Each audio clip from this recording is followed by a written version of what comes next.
Welcome to the MSP Corner podcast. Before we kick off our show, we would like to share what our main objective is at the MSP Corner. Our main goal is to help CEOs build profitable and self-sustainable IT service firms. We are not just providing tools for IT firms, we will be sitting in meetings with you to ensure your IT firm stays on track. The first area we are focused on, strategic sales. IT firms are stuck selling technology or IT support. We will provide you with the blueprint so you position your firm as an added value to your prospects. We will have framework on how to sell value so you influence the prospect into selecting your firm. The second area we see many IT firms struggle in is marketing. 90+% of businesses rely on antiquated marketing methods. The most popular choice, word of mouth. We have proven methods on how to attract the ideal prospect. Our framework will include how to become the online authority and be the business influencer for an industry. The third component to our package, scaling. IT firms walk away from opportunities because they lack the bandwidth or skill set to scale. We have lined up reputable businesses so our members can hire on-demand resources that will allow them to scale their business. The fourth area we will offer help in, selecting the right tools. In order to deliver value, you need the right tech stack. Our platform will offer information on products that are the ideal choice for MSPs. The fifth area we will offer help in is with documentation. Templates are a critical component when building an MSP. We will have contracts, proposals, SOWs, collateral, and much more in the template section. You will have every document you need to start up your managed IT service business. Thank you for tuning in. Let's go to our next podcast. Hello, everyone. Thank you for tuning in to our podcast. I am your host, Fernando Leon, and I'm joined by my co-host, Gregory Morabiec. And today's guests are two executives from MSPX. Gage Yesbeck has spent his entire professional career working in the MSP industry. He considers himself a visionary and truly hopes that he can make a positive impact in the MSP community through releasing products that cater to the needs that he has identified while working in this industry. And he's also joined by Matt Yesbeck, right? He's been also in the IT industry for over almost 3 decades now, and he's worked his way up the corporate ladder, and he has experience at the enterprise and MSP level. And a quick summary on MSPX. For buyers, MSPX offers a wider selection of MSP contracts to choose from, allowing IT firms to find a contract that best fits their needs and budget. It also provides a platform for buyers to compare different contracts and their terms, making it easier to make an informed decision. Additionally, a marketplace can help streamline the purchasing process and reduce the time and effort required to negotiate contracts, making it more efficient for buyers. Now, for sellers, MSPX provides a convenient platform for them to reach a larger audience and expand their customer base. And this can help increase the exposure of their MSP services, potentially leading to more business opportunities. Additionally, a marketplace can provide a quick and simple way for sellers to monetize their existing MSP contracts, freeing up resources and reducing costs. Overall, it's a marketplace for buying and selling MSP contracts, which can bring significant benefits to both buyers and sellers by providing a platform for them to easily connect, transact, and scale their business. All right, I hope I did some justification for your organization, guys. Let's kick this show off, but let's go into what we're going to talk about, our table of contents. We're going to go dive deeper into what MSPX is all about, the value they offer MSPs, the incentives for IT service firms. Is this a global solution or is this just regional? or national. The ultimate goal for MSPX and how IT firms can get started. And then we'll share their URL at the end of this show. So, guys, let's kick this off. This is an opportunity for you to, illustrate what MSPX is all about. And Gregory, feel free to jump in if you have any questions as they're talking. But go ahead, Matt, Gage, one of you can start. Sure. Well, that opening was fantastic. I don't know if I could have said it better myself. So, I don't know where we go from here. You're going to have to do some excellent guidance because, man, that was quite a introduction. Yeah, I'd say probably a good place to start is just the background of MSPX, maybe the thought process behind creating this platform. So a little history of myself working in the MSP industry. I became an MSP director for a company a couple years ago. One of the main initiatives is to obviously drive sales for our MSP division, to grow that division to the best of my ability. And I've, through my research, found that maybe the most efficient way to do so is by acquiring pre-existing MSP contracts from other MSPs. However, I could not find a very easy way to do so without contacting other brokers who would then kind of be the middleman for those transactions, reaching out to other MSPs to see if contracts are available. So I'm driving home one day down 95 on my 45-minute commute to work, and it hits me like a brick. I'm thinking, well, why isn't there a marketplace where we can have these contracts listed so that the sellers can easily sell these contracts and the buyers can easily find these contracts. So essentially, that's how the idea came to mind. I'm very entrepreneurial by nature, so I presented this idea along with my other 1,000 ideas to my father, and he said, you may actually have something here. So this is the one we decided to pursue. We've been developing it now for about 6 months or so. We went live just at the new year. So really, we're just working hard to get as much content into this marketplace as possible and make it as usable and as effective as it can be in the MSP community, providing those services. And of course, as with any startup, it's always awareness. So that's the other challenge. We need to get the marketplace shelves stocked, so to speak. But it's the awareness that is going to drive that to happen. So let me ask a quick question then, because I'm getting a visual of this. I'm a visual person, so my this is what I'm visualizing. So if I'm an IT firm and I want to buy a contract, I'm going to buy another contract from an MSP who no longer wants to support that client and is willing to sell it at a specific price. And is that what I'm hearing? Yeah, that's it. I mean, traditionally in the past, if you were in that position, if you had identified some stagnant contracts that just no longer fit your mold, that you have, decided that your MSP is settled into, you really didn't have, any way to really go. I mean, you could contact the customer, tell them that you no longer wish to service them, and depending on how that's handled, there could be some hurt feelings, but certainly no way to monetize that contract, unless you are part of some kind of local, community where you can reach out to another MSP and say, hey, I don't want this to you. But we don't really see that occurring very often, if at all.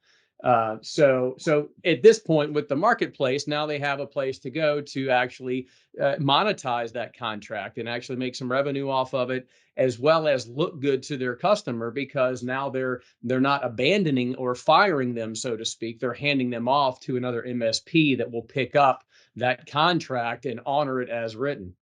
Got it. Greg, do you have any questions regarding that model? Yeah, why do people have a stigma about, like, on-site or um local or US based? Or I mean, why is there that stigma there where this is a hard thing to do sometimes? And how do you guys kind of deal with that stigma? I know it's out there because we've run into it hundreds of times where people are like, well, you're not local to our area, even though we're giving remote support, right? Do you address that at all? Well, I mean, in this particular instance, because we are just a strictly a subscription-based service, we don't really get in the middle of the MSPs and any services that they offer or any contracts that they want to sell. However, us both being in the industry, there certainly is something to be said about local and on-site, and sometimes those things are absolutely needed. But in this new age where so much of it is in the cloud, remote is a very real and very effective method at servicing a customer. I don't know, Gage, do you have anything to add in terms of how that's being addressed? How do we Yeah, get over again, that? like you said, we're not getting in the middle of that. We're not necessarily addressing that directly. We do offer the option when you're uploading a contract to say whether or not this can be serviced remotely, and if it can't be, then it's expected that the MSP that takes over that contract would be local to that company that's looking for those services. So we do offer that as a field description as whether or not it can be remotely supported.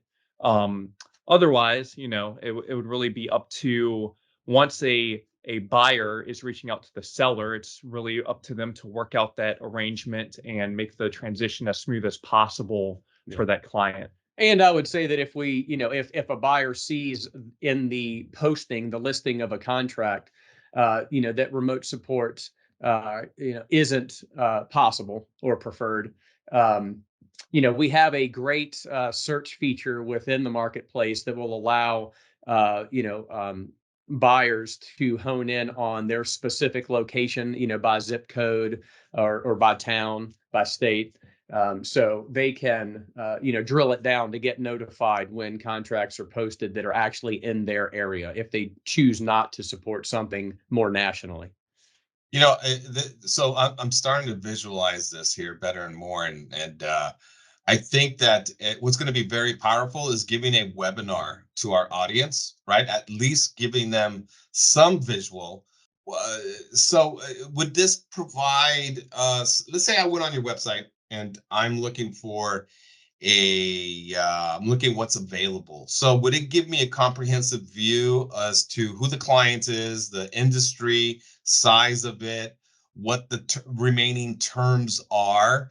And does it also include what the current IT firm is charging? Because let's say it's 100%, let's keep it real simple, 10% office. And they're like, hey, we're delivering remote help desk services, and we're offering EDR. It's a doctor's office, HIPAA compliance, et cetera, right? Online storage, Office 365. So does it provide at least the deliverables or at least the expertise or what the requirements are? And it's in San Jose, California. So I can then determine, oh man, it checks off all the boxes for me. But here's going to be the challenge. Let's say that IT firm says we see a great marriage here. We're like, okay, this is a great fit for me because I can do everything that has that's displayed in this on this dashboard. What kind of pushback can IT firms expect? Because ABC corporate IT firm no longer wants to work with this doctor office because for whatever reason he's retiring or he's moving out of the area, and he says, hey, XYZ IT firm is going to take care of you now. Is there and do you anticipate any bumps in the road there where they might have some pushback, or have all these transactions been pretty smooth?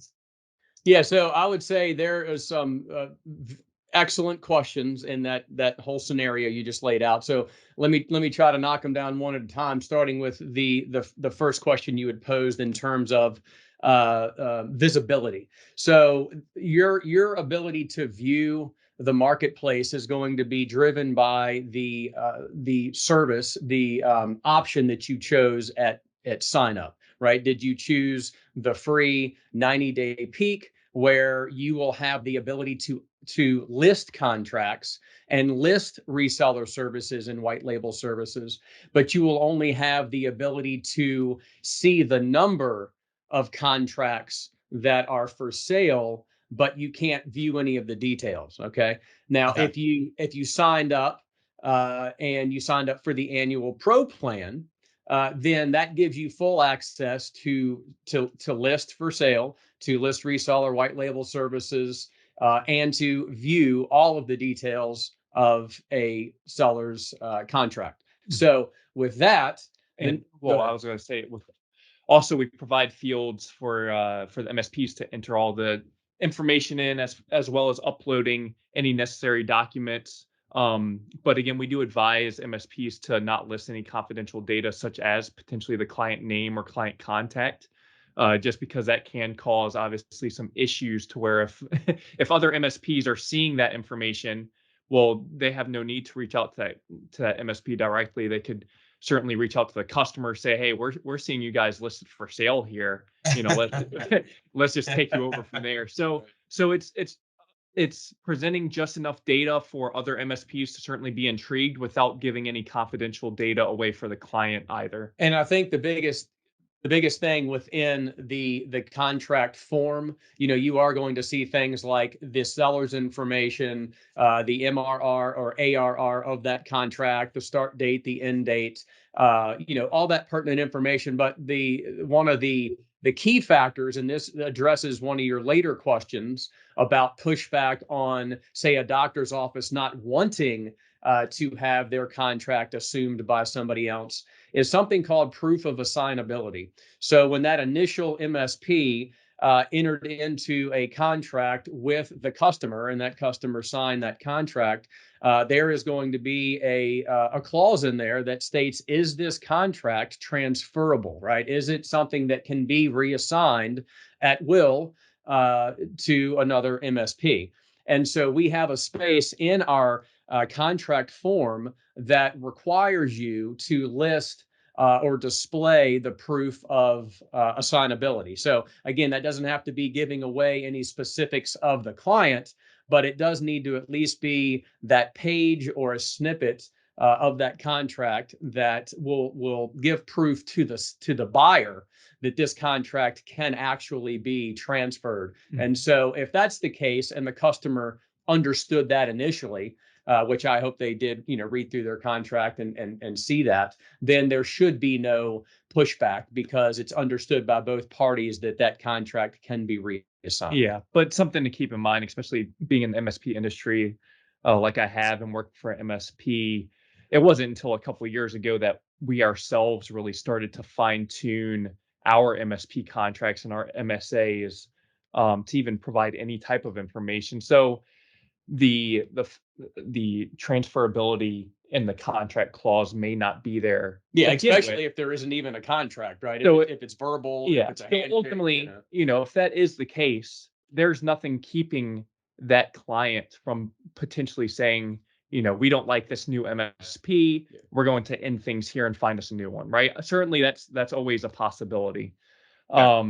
But that is something that MSPs need to keep in mind as they acquire these contracts or work on the transfer of these contracts is, you need to provide services in such a manner that it meets or exceeds their expectations. So you're not at that realm of potentially being left behind as, and having them find a new MSP to work with, right? If you provide services equivalent or better to the MSP that was already servicing them, then that, ultimately the customer shouldn't have an issue with that. But if they get taken over by a company that is not servicing them properly, not offering the type of support they need, well, at the end of the day, I mean, their chances are they're going to find a new MSP. And then I think that the underlying fact of all this is that MSPs provide an outsourced IT department for businesses that have no idea. This isn't something they want to worry about. This is not their business, right?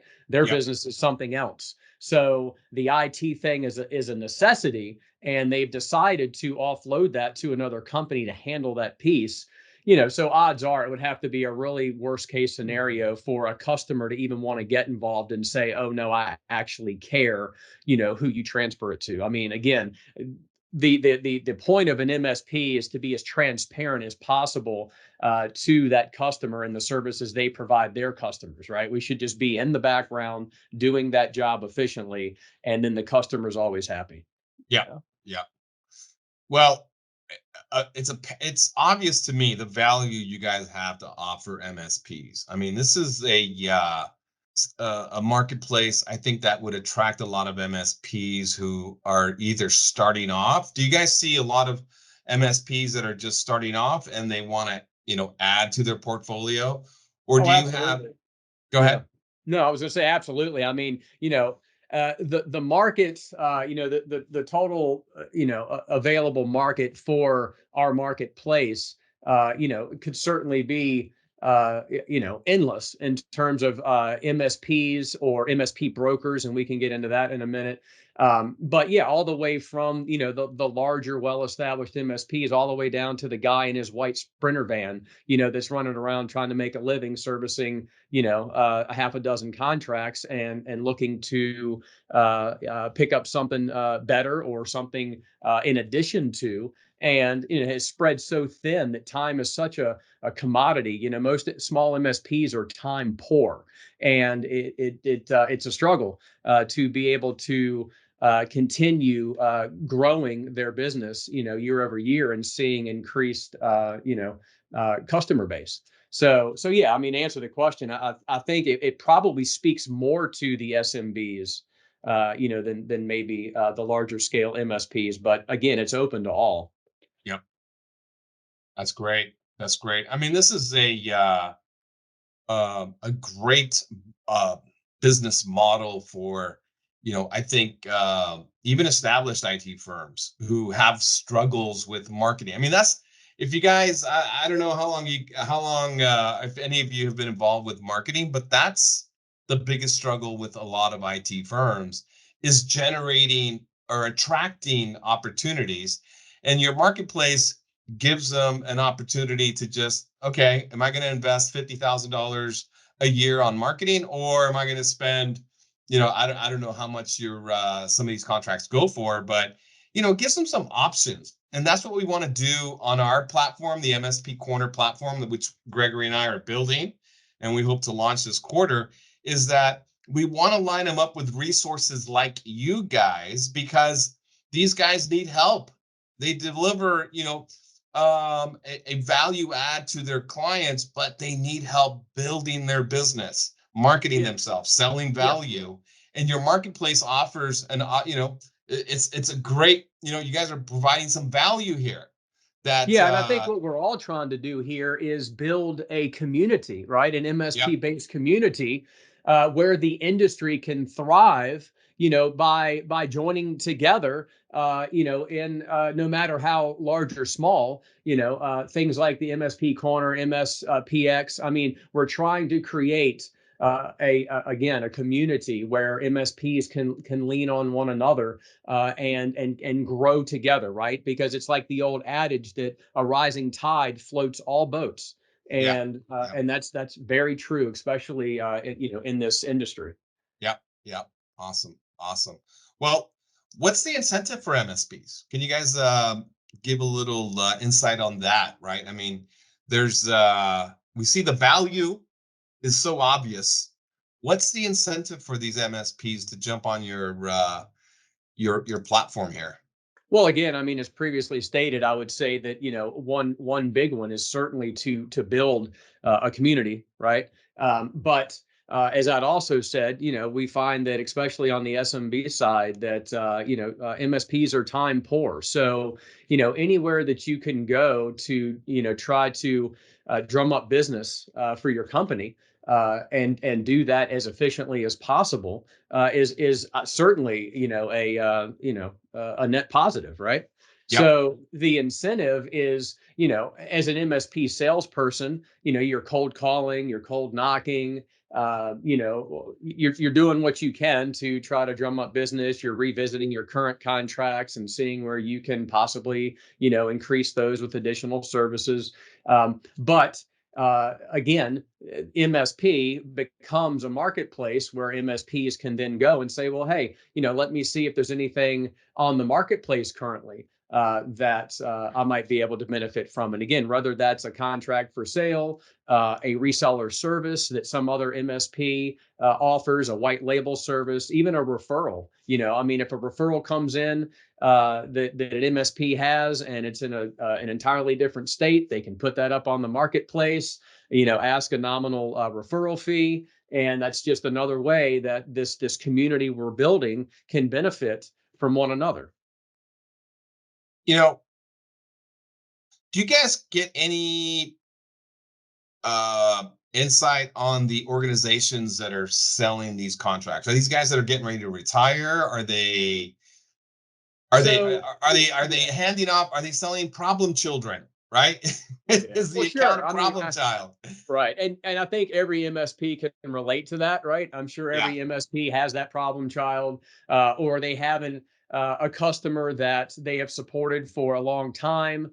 But the direction that MSP is heading in and the types of contracts that they're looking to service, these customers may no longer, fit that, right? And especially in the case of, say, something like VoIP, right? As an MSP, you either love VoIP or you hate VoIP. And if you have contracts with customers where you were supporting their VoIP, but you're trying to move away from that, well, this is a great opportunity to list those contracts on the marketplace, because there are other MSPs in this country that eat that up, and that's all they do is service VoIP. So again, by having this community built out, it's just another resource. The marketplace is another instrument to drum up new business, for these MSPs. Got it. Hey, let's take a break, guys, because we're going to have a sponsor give a quick pitch on what they have to offer. So I just need 5 seconds of silence. All right, and we're back. And all right, well, thanks for sharing, that value and the incentives for MSPs. I'll hit on the last 3 bullet points here. Is this offering for US-based customers only, or MSP only, or are these is this a global solution? Yeah, so it's certainly, it's on the World Wide Web, so it is certainly a global solution. We do have members that are in other countries, Dubai, Australia, New Zealand, Britain. So there are those members Okay. that have decided to join the marketplace to participate. Now, we are certainly trying to focus hard in the States and to try to get that going really strong. I think as this generates momentum, the more contracts that become available, and especially those that are understood to be 100% remote, I think that's where the international market can benefit. But as they grow in their respective areas, they may be able to find local contracts to service right where they're at. Got it. But to answer the question, the big push right now is going to be stateside. Yeah, we're presenting it nationally, more so on the marketing end. Obviously, it's available internationally, and the goal, as we grow nationally and really build up that momentum, is to deploy some servers internationally so that we can provide better services of MSPX to these international clients. Load speeds, just the user interface of MSPX just being more responsive for those international clients. So that's certainly the goal, is to start more so nationally, and then grow from there as we gain momentum and get those servers deployed internationally so that we can provide those services to them as well. So I have a question. How is there a hot area, and also how many contracts do you typically have available on your platform overall? Yeah. So again, just this is our 4th week of launch.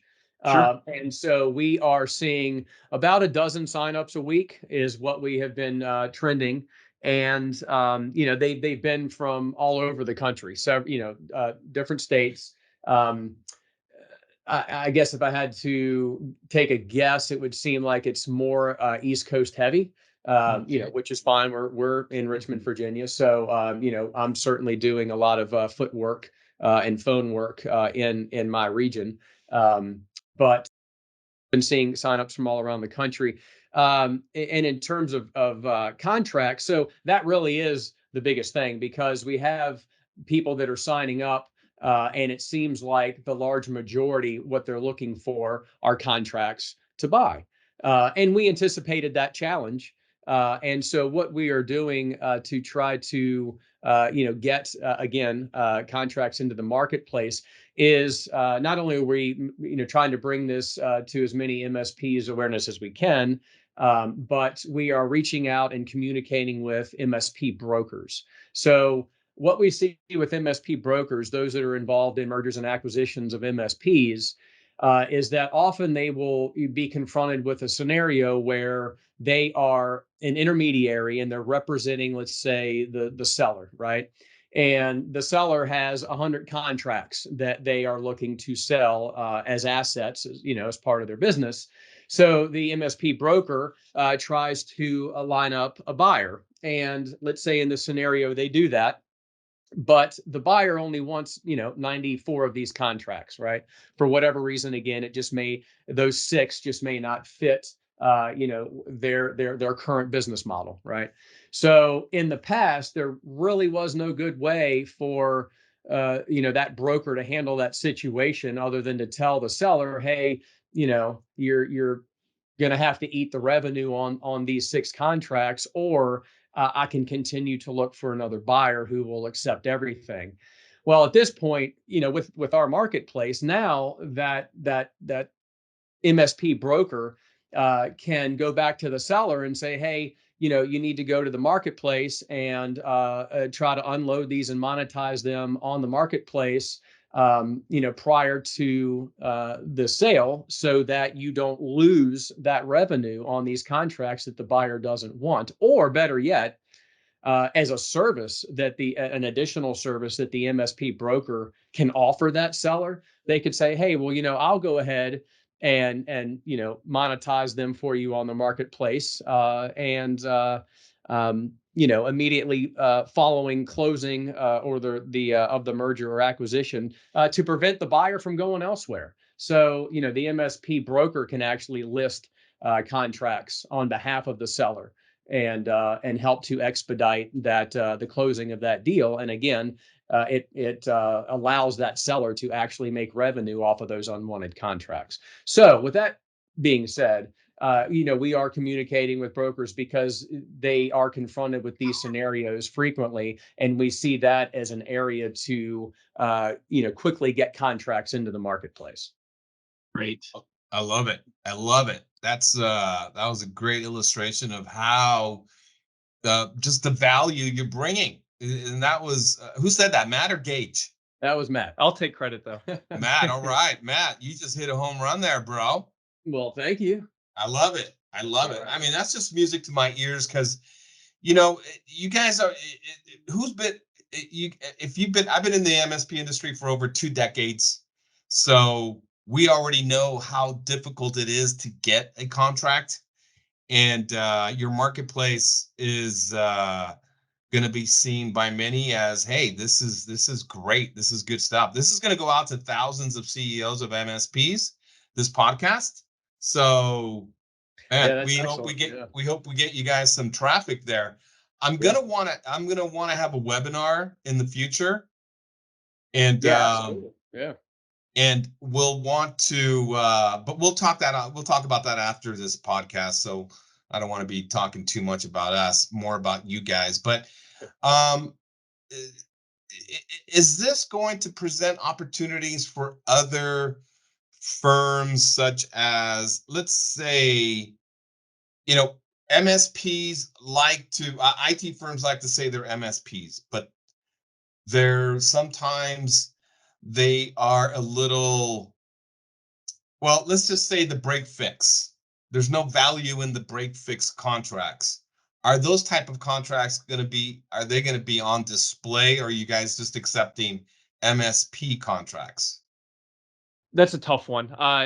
Coming again from my MSP that I'm with now, we do have those break fix customers, right? And I think there's certainly some value add to maybe even bundle those up. I know personally we're trying to get away from them as well as most MSPs are, right? So if you could at least present those on the marketplace for sale to another MSP. Now, I mean, the price of the sale obviously will probably be minimal, but it would allow you to present a win-win scenario to where as the seller, you're able to somewhat monetize these contracts. But at the end of the day, it's not all about monetization, right? I mean, as an MSP, you're building these relationships. A lot of the break fix clients are the ones that you may have had from the very beginning of your company that you've built those relationships with, but unfortunately they just no longer fit the mold and are not looking to move in the direction of the MSP that you're with. So with that being the case, you not only want to try to monetize those contracts, but really at the end of the day, it's making sure those clients are being taken care of by another MSP that's going to value them, support them as they should be.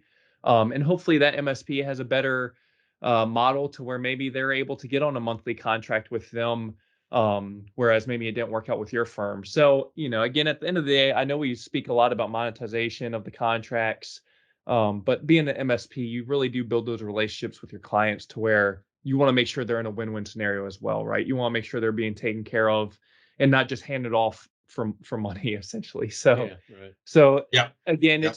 it's something where we would certainly accept those listings, right? We would not turn those listings down, but as a seller, you're probably not going to be able to monetize those a whole lot because a buyer is not going to be very attracted to a break fix model, right? They're Yep. looking for that Yep. MRR, that ARR. So again, we'll certainly accept it. We're certainly a marketplace for that, and at the end of the day, hoping to provide that win-win-win scenario for the buyer, seller, and for the client. Yeah. So just leave it up to the community to see how those are handled. Yep. Yep. No. I had to ask because I'm sure they're out there. Yeah. So what is the ultimate goal for MSPX? Well, I mean, I think the ultimate goal is just, again, I keep harping on community, but we want to grow this marketplace to, a large community of MSPs and MSP brokers where, again, everyone can always have the MSPX in mind when it comes to contract buying, selling, referrals, reseller services, white label services. We just want to have, again, a flourishing community where this is just like, oh yeah, of course. Well, we're definitely going to check the marketplace before we do this, or in connection with that. So we want it to, as far as MSPs are concerned, we want it to be a household name. Got it. Well, how can IT firms get started? Right? How do you get started?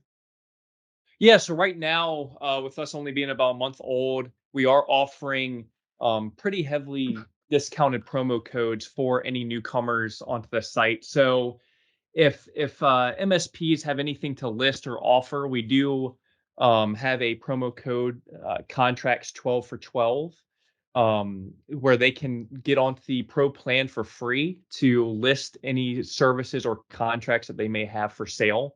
And again, we're doing that to kind of offset, obviously, in a two-way marketplace. There's lots of buyers, and it's the sellers that you're really trying to come by. So we're offering this free membership to those sellers to really help populate MSPX, right? And then for any buyers or anyone else that's looking to take advantage of the marketplace, we do have another promo code for them. That's early birds 12 for 2.